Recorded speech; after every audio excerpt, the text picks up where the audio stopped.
بسم الله الرحمن الرحيم الحمد لله رب العالمين والصلاة والسلام على أشرف المرسلين وعلى آله وصحبه أجمعين ومن تبعهم بإحسان إلى يوم الدين رب اشرح لي صدري ويسر لي أمري واحلل عقدة من لساني يفقهوا قولي.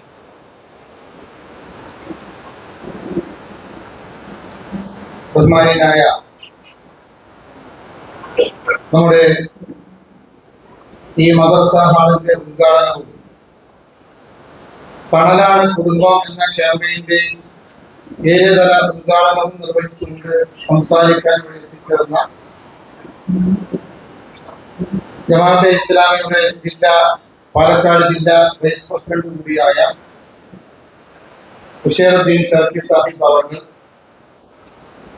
വേദിയിലും സദസ്സിലുമുള്ള ബഹുമാന്യരായ രക്ഷിതാക്കളെ, ഉമ്മമാര്, സഹപ്രവർത്തകര്, വിദ്യാർത്ഥിനികളെ, നാട്ടുകാരെ, അസ്സലാമു അലൈക്കും വറഹ്മത്തുള്ളാഹി വബറകാതുഹു.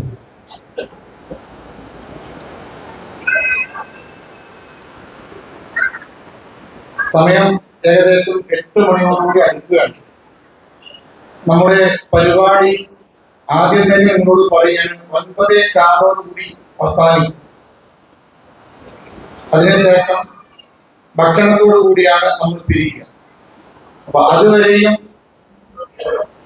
നിങ്ങളെല്ലാവരും ഇവിടെ തന്നെ ഇരിക്കണം എന്നാണ് ആദ്യമായി സൂചിപ്പിക്കാറുള്ളത്. തണലാണ് കുടുംബം. നമ്മുടെ മക്കൾ നമ്മുടെ കുടുംബത്തിൽ ആവർത്തിച്ച് പറയേണ്ട ഒരു വാക്കാണ്, മനഃപ്പാടമുള്ള വാക്കാണ് തണലാണ് കുടുംബം, തണലാണ് കുടുംബം എന്നുള്ളത്. ഞാൻ ഇങ്ങനെ പറയാനുള്ള കാരണം നിങ്ങൾക്ക് എല്ലാവർക്കും അറിയാം.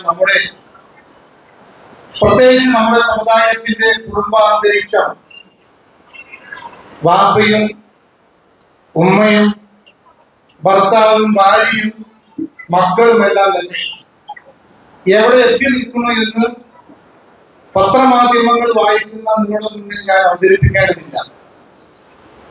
അതുകൊണ്ട് തന്നെ ജമാഅത്തെ ഇസ്ലാമി ദേശീയ അടിസ്ഥാനത്തിൽ കുടുംബത്തിൽ ഇത്രത്തോളം കാര്യങ്ങൾ ശ്രദ്ധിക്കേണ്ടതുണ്ട് എന്ന് മനസ്സിലാക്കിക്കൊണ്ട് തന്നെയാണ് തണലാണ് എന്ന കുടുംബം എന്ന തലക്കെട്ടിൽ ഒരു ക്യാമ്പയിൻ സംഘടിപ്പിച്ചിരിക്കുന്നത്. ഡിസംബർ 1 മുതൽ 31 വരെയാണ് അത് നീണ്ടു നിൽക്കുന്നത്. അതിന്റെ ഒരു പരിപാടി മാത്രമാണ് ഇപ്പോൾ ഇവിടെ നടക്കുന്നത്. അതിനപ്പുറം അതിന്റെ ലഘുലേഖകളുണ്ട്, ചെറിയ ചെറിയ ഗ്രഹണ യോഗങ്ങളുണ്ട്. ഇൻഷാ അല്ലാഹ് ആ പരിപാടി തലക്കെട്ടുമായി ബന്ധപ്പെട്ടുകൊണ്ട് നമ്മോട് ഉണർത്താനുള്ള കാര്യങ്ങൾ നമ്മുടെ ബഹുമാന്യനായ ഉദ്ഘാടകൻ ഷഫി സാഹിബ് നിങ്ങളോട് സൂചിപ്പിക്കുന്നതാണ്. എന്തായാലും ഞാൻ സൂചിപ്പിക്കുന്നില്ല, സമയം അദ്ദേഹത്തിന് കൊടുക്കുന്നതിന് വേണ്ടിയിട്ടാണ്. നമ്മുടെ ഈ സംവിധാനം നിങ്ങൾ കണ്ടിട്ടുണ്ടാകും. വെങ്ങന്നൂർ ചെറിയൊരു പ്രദേശമാണ്. ഇപ്പോൾ എല്ലാവരും ആലത്തൂരുള്ളവർക്ക് വെങ്ങന്നൂർ വരാനാണ് താല്പര്യം. കുറെ പോസിറ്റീവ് ഘടകങ്ങളുണ്ട്. വെങ്ങന്നൂർ പൊതുവെ ഒരു ശാന്തമായ പ്രദേശമാണ്. അതുപോലെ തന്നെ മറ്റു പല അനുകൂല ഘടകങ്ങളുള്ള കാരണം പള്ളി അടുത്തുണ്ട്, മദ്രസകൾ അടുത്തുണ്ട്, ജുമാ പള്ളികൾ 2 ഉണ്ട് ഇവിടെ തന്നെ. അതുപോലെ തന്നെ അപ്പുറത്താണെങ്കിൽ നമുക്ക് ഇസ്ലാമിക് വിദ്യാഭ്യാസത്തോടൊപ്പം നൽകുന്ന ഒരു മോഡൽ സെൻട്രൽ സ്കൂൾ വരെയുണ്ട്. അങ്ങനെ എല്ലാ അർത്ഥത്തിലും ഒരു കുടുംബാന്തരീക്ഷം നിലനിൽക്കുന്ന ഒരു പ്രദേശമായതുകൊണ്ട് തന്നെ വെങ്ങന്നൂർ പ്രദേശം എല്ലാവരും ഇവിടെ താമസിക്കാൻ ആഗ്രഹിക്കുന്നവരാണ്. നമ്മുടെ ഈ സംവിധാനം ഒരുക്കുന്നതിനെ കുറിച്ച് പറഞ്ഞു. ഇവിടെ ഈ വന്നതിൽ കുറെ പ്രയാസമുള്ളവരുണ്ട്. കുറെ നമ്മൾ ക്ഷണം സ്വീകരിച്ചുകൊണ്ട് ഇവിടെയുള്ള ജമാഅത്തെ ഇസ്ലാമി പ്രവർത്തകരുടെയും അതുപോലെ തന്നെ ഈ ട്രസ്റ്റിന്റെയും ക്ഷണം സ്വീകരിച്ചുകൊണ്ട് എത്തിയ മുട്ടുകാലിന് വയ്യാണ്ടും കയറിയവരൊക്കെ ഇസ്മായിൽ ഖാനെ പോലെയുള്ളവരൊക്കെ പ്രയാസപ്പെട്ടാണ് അവിടെ ഇരിക്കുന്നത്. അതുപോലെ തന്നെ നമ്മുടെ ജബ്ബാർ മുത്തുക്ക, അദ്ദേഹം താഴ്ത്തിയിരിക്കുകയാണ്. എന്തായാലും നമ്മുടെ ക്ഷണം സ്വീകരിച്ചുകൊണ്ട് എത്തിയത് വളരെ സന്തോഷമുണ്ട് ആ വിഷയത്തിലൊക്കെ. എന്തായാലും ഈ സംവിധാനം ഒരുക്കുന്നതിൽ ധാരാളം, സാധാരണ ഒരു നാട്ടിൽ ഒരു സംവിധാനം വരികയാണെങ്കിൽ നമുക്ക് അപ്പൊ ഗൾഫാണ് ഓർമ്മ വരിക. കുറെ അറബികളുടെ പണങ്ങൾ കൊണ്ടുവന്ന് നമ്മൾ ഇവിടെ ഇങ്ങനെ കുറെ ബിൽഡിങ്ങുകളൊക്കെ കെട്ടിപ്പോകുന്നതായിരിക്കും. പക്ഷെ ഇവിടെയുള്ള ഈ സംവിധാനങ്ങളൊന്നും ഒക്കെ പരിശോധിച്ച് നോക്കിയാൽ ഇതിലൊക്കെ ഇവിടെയുള്ള നമ്മുടെ നാട്ടുകാരുടെ പൈസയാണ്, നാട്ടുകാരുടെ അധ്വാനത്തോടെയാണ്. ആ അധ്വാനം തുടങ്ങി നേരത്തെ അബ്ദുസലാം മൗലവിയുടെ ഒരു 1000 രൂപ ഏറ്റുവാങ്ങി നമ്മുടെ MK യൂസുഫ് സാഹിബ്, ആ തുടക്കക്കാരൻ അദ്ദേഹം, ഇവിടെ ഇരിക്കുന്ന ശേഖരിക്കുന്ന അവരെയൊക്കെ ഞങ്ങൾ വെറുതെ കൊണ്ട് ഇരുത്തിയതല്ല, പ്രസംഗിക്കൊന്നുമില്ല കേട്ടാ. ഒരാളും പ്രസംഗിക്കണമെങ്കിൽ ഇത്രയും പേര് പ്രസംഗം കൊണ്ട് പോയിട്ടൊന്നും വേണ്ട. പക്ഷെ നമ്മൾ നമ്മുടെ മക്കളൊക്കെ അറിയണം, ഒരു സമയത്ത് വെയിലും മഴയും കൊണ്ട് ഈ തല ചുമടന്ന് കൊട്ടിയിലും വട്ടിയിലും ഈ പറയുന്ന പടുപളങ്ങിയും കുമ്പളങ്ങിയും മത്തങ്ങയൊക്കെ വിറ്റ് നടന്ന് അതിന്റെ കിട്ടുന്ന പൈസയിൽ നിന്ന് മാറ്റി വെച്ചുകൊണ്ട് വളരെ സട്ടിടാതെ വെയിൽ കൊണ്ട് പണിത് അധ്വാനിച്ചുണ്ടാക്കി അങ്ങനെ കുടുംബം പുലർത്തി വീണ്ടും അതിൽ നിന്ന് കിട്ടുന്ന വരുമാനം മാറ്റി വെച്ചുകൊണ്ട് ഉണ്ടാക്കിയ സംവിധാനങ്ങളാണ് ഇതൊക്കെ. അതുകൊണ്ട് എന്റെ രക്ഷിതാക്കളോട് ഇവിടെ കൂടിയവരോട് എനിക്ക് പറയാനുള്ളത്, ഇതിനു വേണ്ടി ഒരുപാട് പേർ വളരെ അധികം സംഭാവനകൾ ചെയ്തുകൊണ്ട് ഈ സംവിധാനങ്ങൾ നിലനിർത്താൻ വേണ്ടി നോക്കൂ. ഒരുപക്ഷെ നമ്മുടെ ഈ പ്രദേശത്തിന്റെ പാലക്കാട് ജില്ലയിൽ തന്നെ എടുത്തു നോക്കിയാൽ എല്ലാ അർത്ഥത്തിലും സംവിധാനങ്ങളുള്ള ഒരു പള്ളിയാണ് നമ്മുടെ പള്ളി. നേരത്തെ തന്നെ AC ആയ ഒരു പള്ളിയാണ്.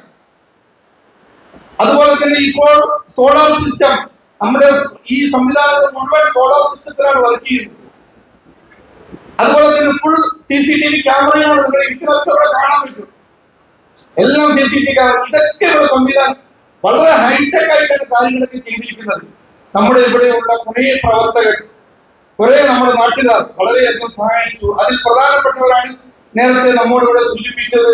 അതില് പിന്നെ ഈ നമ്മുടെ സോളാർ സിസ്റ്റം ഇവിടെ തരാൻ വേണ്ടി അവർക്ക് ഒരു പക്ഷേ അവരുടെ വീട്ടില് അവരുടെ മക്കളുടെ സ്ഥലമാണ്, അവരുടെ മക്കളുടെ ഒരു ഡെപ്പോസിറ്റ് ഇടാം, അതെല്ലാം മാറ്റി വെച്ചുകൊണ്ട് ദീനീ പ്രവർത്തനങ്ങൾക്ക് വേണ്ടി പടച്ചവൻ എനിക്കിത് തരും ഇന്നല്ലെങ്കിൽ നാളെ എന്ന ബോധം നമുക്കൊക്കെ മാതൃകയാണ്. വേണമെങ്കിൽ കുറെ സ്ഥലങ്ങൾ ഏക്കർ കണക്കിന് അവർക്ക് വാങ്ങിയാമായിരുന്നു.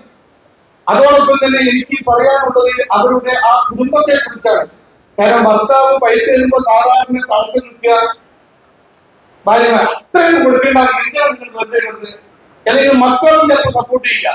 പക്ഷെ ഈ മക്കളും കുടുംബവും ഭാര്യയും എല്ലാവരും സപ്പോർട്ട് ചെയ്തത് കൊണ്ടാണ് ഈ അർത്ഥത്തിൽ ഈ സംവിധാനം അവർ നമുക്ക് വേണ്ടി തരുന്നത്. അപ്പൊ അവർക്ക് എല്ലാവർക്കും പടച്ചെറുപ്പ് ഇഹത്തിലും പരത്തിലും അർഹമായ പ്രതിഫലം നൽകി അനുഗ്രഹിക്കുമാറാകട്ടെ എന്ന് പ്രത്യേകം പ്രാർത്ഥിക്കുകയാണ്. അതിൽ പ്രധാനപ്പെട്ട വ്യക്തിത്വങ്ങളെയാണ് ഇവിടെ സൂചിപ്പിച്ചത്. നമ്മുടെ സലീം സാഹിബ് സോളാർ സിസ്റ്റം വളരെ സന്തോഷത്തോടുള്ള അദ്ദേഹം ഏറ്റെടുത്തു. പക്ഷേ നമ്മുടെ തൊട്ടടുത്ത ആലത്തൂർ പള്ളിയിൽ പോലും ആലോചന നടന്നിട്ടുണ്ട്. നമുക്ക് ഇവിടെ വന്ന് സംവിധാനം വന്നു കഴിഞ്ഞു. അതുപോലെ തന്നെയാണ് നമ്മുടെ തൊട്ടടുത്ത് നമുക്ക് ഇവിടെയുള്ള ബാത്റൂം സ്പെഷ്യലായിട്ട് അവിടെ ബാത്റൂം സംവിധാനം കെട്ടാൻ വേണ്ടി നമ്മുടെ ഷബീർ യൂസുഫ് സാഹിബ് അദ്ദേഹം നമ്മുടെ സ്ഥലത്തുണ്ട്. അദ്ദേഹമാണ് നമുക്ക് അതിനുവേണ്ടി തന്നിരിക്കുന്നത്. അതുപോലെ തന്നെ ഈ സംവിധാനങ്ങൾ നമ്മൾ എവിടെ നോക്കിയാലും അതിന്റെയൊക്കെ പിന്നിൽ നമ്മുടെ ശിറാലിക്കാരുടെ കയ്യിലാണ്.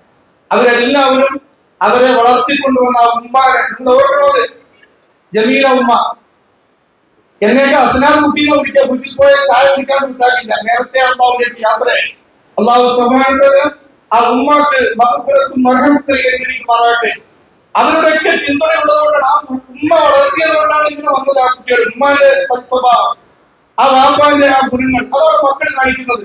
ഇങ്ങനെ ഒരു തണലായ കുടുംബം, ഈ കുടുംബം നമുക്ക് ഉണ്ടായി വരണം. അതുപോലെ തന്നെ ഞാൻ പേരെടുത്ത് പറയാത്ത ധാരാളം പേരുണ്ട് നമ്മോട് സഹകരിക്കുന്ന, നമ്മളൊരു കാര്യം പറഞ്ഞാൽ തട്ടാതെ നമ്മുടെ സംവിധാനത്തിലേക്ക് ഇസ്ലാമിന്റെ പശ്ചാത്തലത്തിലേക്ക് തരുന്നവർ. എന്തായാലും അവർക്ക് എല്ലാവർക്കും അള്ളാഹു അർഹമായ പ്രതിഫലം നൽകട്ടെ. എന്തെല്ലാം ഹലാലായ ഖുർആനുകൾക്ക് വേണ്ടിയാണോ അവർ ഈ സംവിധാനങ്ങൾ ഒരുക്കാൻ വേണ്ടി സംഭാവനകൾ ചെയ്യുന്നത്, സദഖ ചെയ്യുന്നത്, ജാരിയായ സദഖ ചെയ്തത്, പടച്ച റബ്ബ് അതെല്ലാം സ്വീകരിക്കുമാറാകട്ടെ. എന്തായാലും എന്റെ വാക്കുകൾ ഞാൻ അവസാനിപ്പിക്കുകയാണ്. 9:15 കൂടി അവസാനിപ്പിക്കും ഇൻഷാ അല്ലാഹ്. തണലാണ് കുടുംബം. നമ്മുടെ ഇന്നത്തെ കാലാവസ്ഥയിൽ ഞാൻ പറയുന്ന ഒരു അധ്യാപകനാണ് ഷർഫി സാഹിബും ഒരു അധ്യാപകൻ. അദ്ദേഹത്തിന് അത് ഇൻഷാ അല്ലാഹ് കൃത്യമായി വിശദീകരിക്കും. കുറെ കാര്യങ്ങൾ നമ്മുടെ ഭാഗത്ത് നമ്മൾ ശരിയാക്കാനുണ്ട്. ഉമ്മ എന്ന ഭാഗത്ത്, ഉപ്പ എന്ന ഭാഗത്ത് നിന്നുകൊണ്ട് മക്കളോടുള്ള പെരുമാറ്റത്തിലൊക്കെ നമുക്ക് ഒരുപാട് കാര്യങ്ങൾ ശ്രദ്ധിക്കാനുണ്ട്. പ്രവാചകൻ സല്ലല്ലാഹു അലൈഹി വസല്ലം ഇതിനൊക്കെ നമുക്ക് മാതൃകയാണ്. അതിനെ സംബന്ധിച്ച് ഇൻഷാ അല്ലാഹ് കൂടുതലായിട്ട് നമ്മൾ ഷർഫി സാഹിബ് സൂചിപ്പിക്കും. പടച്ചെറുപ്പ് നാം എല്ലാവരെയും അനുഗ്രഹിക്കുമാറാകട്ടെ. ഈ പരിപാടിയുടെ ഉദ്ഘാടനത്തിന് വേണ്ടി ഈ മദ്രസ ഹാളിന്റെ ഉദ്ഘാടനവും അതുപോലെ തന്നെ ഈ ഏരിയ പണരാമ കുടുംബം ഏരിയ ക്യാമ്പയിന്റെ ഉദ്ഘാടനം നിർവഹിക്കുന്നതിന് വേണ്ടി ബഹുമാനായ ഷർഫി സാഹിബിനെ വളരെ സ്നേഹത്തോടെ ക്ഷണിച്ചുകൊണ്ട് ഞാൻ എന്റെ വാക്കുകൾ അവസാനിപ്പിക്കുന്നു. വാഹന